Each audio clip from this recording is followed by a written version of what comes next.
Music ಹಾಕೋಣ sir. ಈ ಕಡೆ ನೋಡ್ರಿ ವಿದ್ಯಾ.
ಬೆಳಿಗ್ಗೆನೆ ಪ್ರಾರಂಭ ಮಾಡಿ ಅಂತ ಹೇಳಿದ್ದೆ.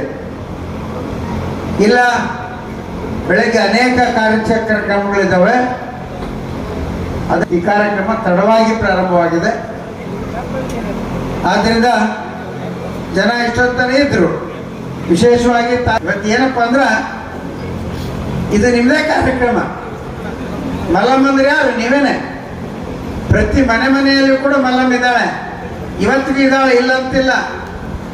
ಅಲ್ಲ, ಎಲ್ಲ ಸಮಾಜದ ಎಲ್ಲ ಮನೆಗಳಲ್ಲಿಯೂ ಕೂಡ ಮಲ್ಲಮ್ಮ ಇದ್ದಾಳೆ. ಎಲ್ಲ ಸಮಾಜದ ಎಲ್ಲ ಮನೆಗಳಲ್ಲಿ ಆ ಮನೆಗೆ ಹೋದ್ರೆ ಮಲ್ಲಮ್ಮ ಇದ್ದೇ ಇರ್ತಾಳೆ. ಯಾಕಂದ್ರೆ ನಮ್ಮ ಹಿರಿಯರು ಹೇಳ್ತಾರೆ, ಶಾಸ್ತ್ರ ಏನಂತ ಮಾಡಿಕೊಡ್ಬೇಕಂತ.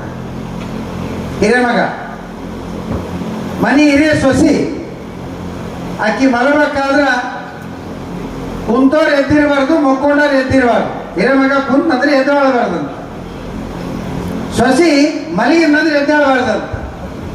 ಅಂದ್ರೆ ಏನದ ಅರ್ಥ? ಯಾವ ಮಗ ಕುಂದಿರ್ತಾನಲ್ಲ, ಕುಂತಾಗ ತಂದಿ ಬಂದ, ಹಿರಿಯರು ಬಂದರು ಅಂತ ಹೇಳಿ ಅವಾಗ ಎದ್ದಿಲ್ಬಾರ್ದು. ಅಂದ್ರೆ ಅಂತ ಸ್ಥಳದಲ್ಲಿ ಮೊದಲ ಕೂಡಾಗಿದ್ರ ಹಿರಿಯರು, ಗುರುಗಳು, ತಂದಿ ತಾಯಿ ಯಾರಾದ್ರೂ ಬಂದ್ರೆ ಅವಾಗ ಎದ್ದು ನಿಂತು ಜಾಗ ಬಿಟ್ಕೊಡೋಕ್ಕಿಂತ ಮೊದಲನ ಅವರಿಗೆ ಸ್ಥಾನ ಬಿಟ್ಟು ತಾನು ಕೂಡಬೇಕು. ಇನ್ನು ಮನೆ ಸೊಸಿ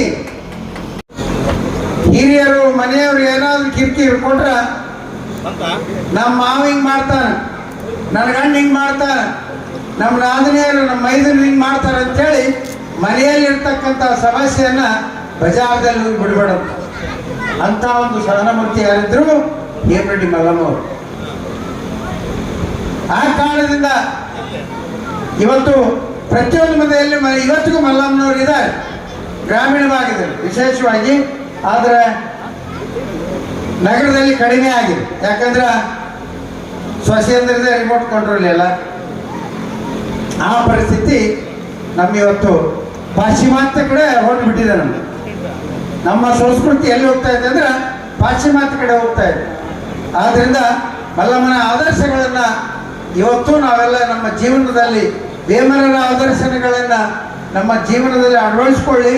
ಅವರಿಬ್ಬರನ್ನು ಪ್ರತಿ ದಿವಸ ದರ್ಶನ ಮಾಡ್ತಾ ಇದ್ರೆ, ಆಗಲೇ SR ಪಾಟೀಲ್ ಸಾಹೇಬ್ ಹೇಳಿದಾಗ 100% ಎಲ್ಲ ಕಡೆ ಒಂದು 10% ಎಲ್ಲ ನಮಗೆ ಬರ್ತಾವಲ್ಲ, ಒಂದು 10% ಎಲ್ಲ.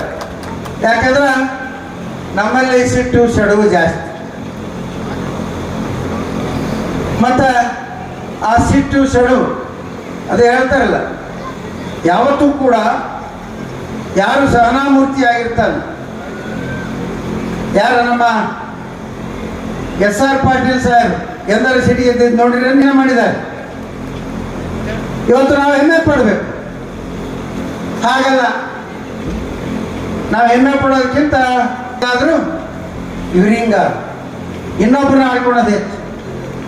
ಅದು ನಮ್ಮನ್ನು ಉದ್ಧಾರ ಮಾಡೋದಿಲ್ಲ, ಸಮಾಜನ ಉದ್ಧಾರ ಮಾಡೋದಿಲ್ಲ, ನಾವುಗಳು ಉದ್ಧಾರ ಆಗೋದಿಲ್ಲ. ಇನ್ನೊಬ್ಬರ ಬಗ್ಗೆ ನಾವು ಅಸೂಯೆ ಪಟ್ಟರೆ, ಇನ್ನೊಬ್ಬರ ಬಗ್ಗೆ ಅಭಿಮಾನ ಪಟ್ಟರೆ, ಇನ್ನೊಬ್ಬರ ಬಗ್ಗೆ ಗೌರವ ಕೊಟ್ಟರೆ, ಇನ್ನೊಬ್ಬರು ಅವರು ಸಾಧನೆ ಮಾಡಿದ್ದಾರೆ ಅವರ ಹಾದಿಯಲ್ಲಿ ನಾವು ನಡೆದು ಸಾಧನೆ ಮಾಡಬೇಕನ್ನೋ ಒಂದು ಛಲ ಇದ್ರೆ ಮಾತ್ರ ಈ ಸಮಾಜಕ್ಕೆ ನಾವು ಒಂದು ಕೊಡುಗೆ ಕೊಡಲಿಕ್ಕೆ ಸಾಧ್ಯತೆ ಆಗುತ್ತೆ ಅನ್ನೋ ಒಂದು ಮಾತನ್ನ ಡಿ ಮಲ್ಲಮ್ಮನ ಆದರ್ಶಗಳೇನು, ಮಹಾಯೋಗಿ ವೇಮನರ ಆದರ್ಶಗಳೇನು, ಅವ್ರ ತತ್ವಗಳೇನು, ಅವುಗಳನ್ನು ನಾವು ಬದುಕಿನಲ್ಲಿ 100ಕ್ಕೆ 100 ಬೇಡ, ಕಡಿಗೆ 10% ನಾವು ಅಳವಡಿಸ್ಬೇಕು.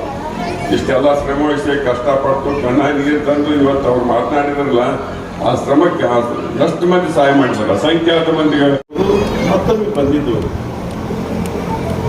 ಬರುತ್ಕೊಳ್ಳೋರು ಹಿರಿಯ ಸೀತೆ ಸೇರಿಕೊಂಡು ಬೆಂಗಳೂರಿಗೆ ಬಂದು ಆಮಂತ್ರಣ ಪತ್ರಿಕೆ ಕೊಟ್ಟು ನಮ್ಮೂರಲ್ಲಿ ಹಿಂದೆಂದೂ ಆಗಿದ್ದು ನೀವು ಬರಲೇಬೇಕು ಅನ್ನೋಂಥ ಒತ್ತಾಯ ಮಾಡಿದ್ರು. ಯಾರ್ಯಾರು ಬರ್ತಾರಂತ ಕೇಳಿದ್ದೆ ನಾನು. ಪಟ್ಟಿ ದೊಡ್ಡದು ಹೇಳಿದ್ರು ಅವರು. ಅದರೊಳಗೆ ನಾನು ಸ್ವಲ್ಪ ಸಂಧಿ ಒಳಗೆ ಜೋಡಿದ್ದೆ. ಭಾಳ ಜನ ಇದ್ದಾರೆ, ನಾನು ತಪ್ಪಿಸಿ ನಡೀಬೋದೇನೋ. ಆ ಕಾರ್ಯಕ್ರಮದಲ್ಲಿ ಇರುವಂಥ ಅಗತ್ಯತೆ ಅವಶ್ಯಕತೆ ಪಾರ್ಟಿ ಮುಖಂಡ ನನಗೆ ವಹಿಸಿದ್ರು, ನೀವು ಇಲ್ಲೇ ಇರಬೇಕು ಅನ್ನುವಂಥದ್ದು. ನಿನ್ನೆ ಮತ್ತೊಮ್ಮೆ ನನಗೆ ನೆನಪು ಮಾಡಿ ಬರೆದುಕೊಡೋರು ಎಲ್ಲರೂ ಒಂದೇ ಹೇಳ್ತಾ ಇದ್ದಾರೆ, ನೀವು ಬರುವಾಗ 2-3 ಜನ ಮಾತ್ರ ಉಳಿದಿದ್ದೀರಿ, ಮತ್ತು ನೀವೊಬ್ಬರು ಕೈ ಕೊಟ್ಟರೆ ನಮ್ಗೆ ಸಮಸ್ಯೆ ಆಗ್ತೈತಿ, ಬರಲೇಬೇಕು ಅನ್ನುವಂಥ ಒತ್ತಾಯದ ಮಾತುಗಳನ್ನು ಹೇಳಿದರು. ನನಗೂ ಕೂಡ ಈ ಕಾರ್ಯಕ್ರಮ ತಪ್ಪಿಸಿದ್ರೆ ಒಂದು ದೊಡ್ಡ ಪ್ರಮಾದ ಆಗ್ತಿತ್ತೇನೋ ಅನ್ನೋಂಥ ಭಾವನೆ ಇವತ್ತು ನನಗೆ ಬರ್ತಾ ಇದೆ. ಅವರ ಅಪೇಕ್ಷೆ ನಿಮ್ಮೆಲ್ಲರ ಒಂದು ಪ್ರೀತಿ ವಿಶ್ವಾಸದ ಮೇರೆಗೆ ಈ ಕೃಷ್ಣಾರೆಡ್ಡಿ ಅವರು ಹೇಳಿದ ಹಾಗೆ ನಮ್ಮ ಜನ ದಯಾಪರರು, ಸಮಾಜ ಜೀವಿಗಳು, ಸಂಘ ಜೀವಿಗಳು ಎಲ್ಲೇ ಕಷ್ಟ ಇದ್ರು ಕೂಡ ಎಲ್ಲರೂ ಕೂಡ ವಿಶ್ವಾಸ ತೆಗೆದುಕೊಂಡು ಅವರ ಕಷ್ಟ ಕಾರ್ಪಣ್ಯಗಳನ್ನು ದೂರ ಮಾಡುವಂಥ ಮನಸ್ಥಿತಿ ಉಳ್ಳವರು ಅನ್ನುವಂಥದ್ದನ್ನು ಕೇಳಿದ್ರೆ ನನಗೂ ಕೂಡ ಒಬ್ಬ ಸಮಾಜದ ಮುಖಂಡನಾಗಿ ಹೆಮ್ಮೆ ಕೂಡ ಅನಿಸ್ತಾ ಇದೆ.